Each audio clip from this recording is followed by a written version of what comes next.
Hello, hello, hello, and welcome back to my channel. If you are returning, if you are new, welcome. So I am here with a embroidery video, so to speak. I did this video already, but I realized I don't know how to edit because I'm doing a screen recording, so I'm not sure how to edit.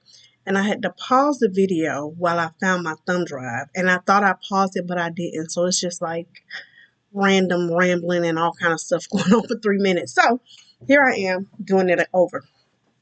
So in this video, I am going to show you how I set up a design to use a repositional hoop for a 4x4 machine. Right, so I have the Brother SC625, which is limited to 4x4 as the largest design space. Well, I have a repositional hoop, so I can do a design that's 4x7.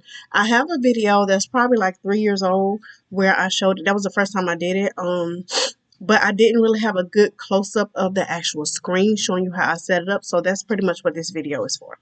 So I'm having a new grandbaby. So I'm in the process of making her a blanket, and I'm going to embroider her name on it. So I will be using embroids. I have Essentials and Enthusiasts. I'm pretty sure both of those versions of embroids can do this, but I will link another video that I did with an overview of embroids so you can see what each function or whatever has to offer.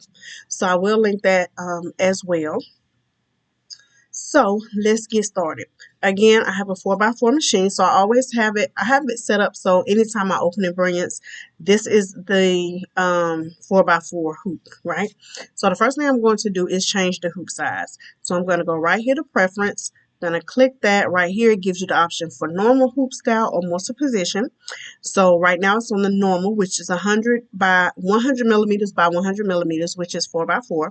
So I'm going to change it to multi-position. And then they have two options for the 4x7. They have this 100 by 172, which is the large 3 hoop. And then they have the 100 by 172, which is the 2 hoop. I've never did the 2 hoop, so I'm not sure how they work. So we're going to go right here to the large. And then I'm going to hit OK. So now, as you can see, my hoop size is a little bigger. So one time I was doing this and I rotated it, because right here it gives you the option to rotate it 90 degrees, but it didn't save right when I rotated it. So I'm not going to rotate it on this one, right? So the first thing I'm going to do, well, not the first thing, the next thing I'm going to do is type out what I want on here. So I'm going to hit the A, which gives you the text function.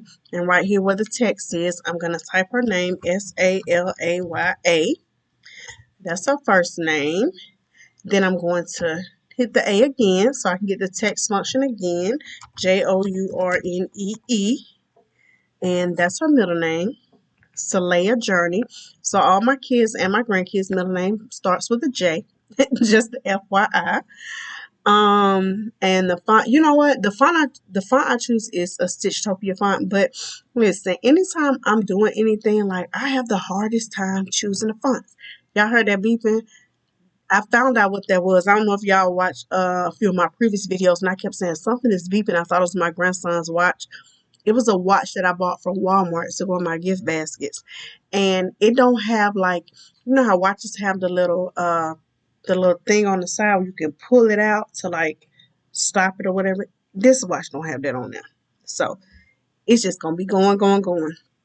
Anyway, so I'm using the Adeline Stitchtopia font. Is 2 inches. So I'm going to change that like that. And then I'm going to change this as well to the same font. Stitchtopia Adeline, 2 inches. All right. So now, as you can see, these letters are not connected, and it's a script font, so I want them to be connected. So what I'm going to do is I'm going to click on each letter individually, and I'm going to move it either to the left or right. So I'm just using the left and right arrow keys on the keyboard. So I'm just moving it either to the left or right so they will connect. All right, so I'm going to move this R over like that, and then I'm going to do the N. We're going to move that over a little bit. We're going to move that E over. And we're going to move that E over. All right. So that's what that looked like. All right. And then I'm going to do the same thing for this. I'm going to click on the A. I'm going to move it to the right. And then this A, we're going to move him to the left. We're going to move the Y to the left. And then we're going to move this A. All right. So that's how my design. Oh my God, why do I keep doing that? I don't even know what happens when you do that.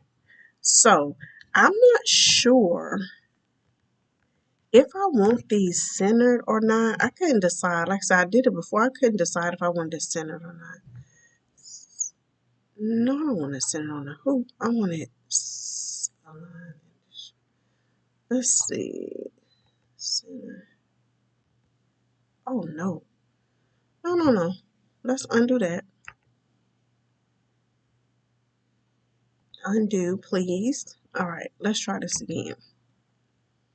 Let's do this center and see what happens. All right. So that's what it looked like center. And honestly, I don't think I like that. So I think I'm going to maybe do it like this.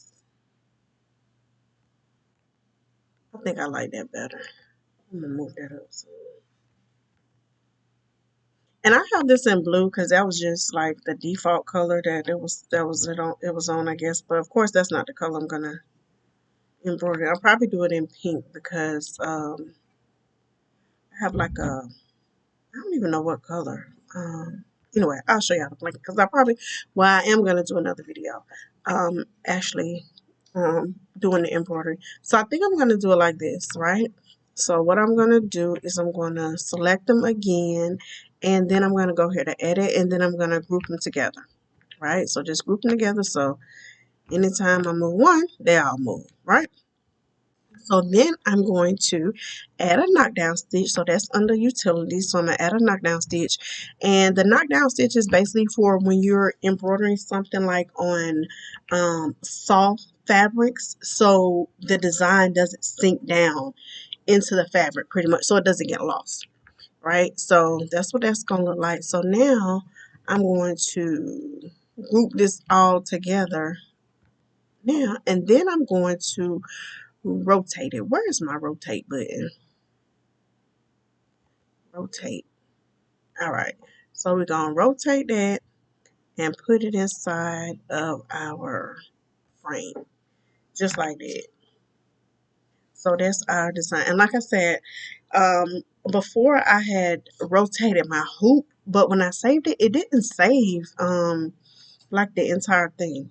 All right, so then I'm gonna go here because I think that's pretty good. So I'm gonna go here and I'm gonna save it. I'm gonna save it as a stitch and working file. Now, from my experience, if you don't save it as a stitch and working file, when you go back to, just say if I don't save this to my hard drive on my computer and I just save it to my thumb drive, right?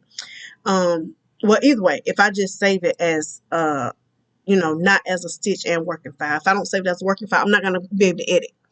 I'm sorry, y'all. I just went all the way around the word to say that. But if you don't save it as a working file, you're not going to be able to come back in and edit it. So that's pretty much, at least that's experience I have. So I'm just going to save it as a stitch and working file. I have my thumb drive in already. And it says split design. So I'm just going to name it layers blanket. And I'm saving mine as a PES file because of the type of machine that I have. That's the type of files it takes. So I'm just going to save it like that.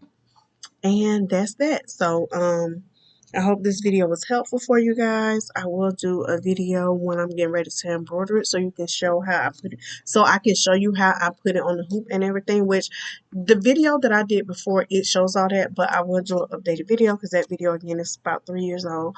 So until next time, y'all have a great night.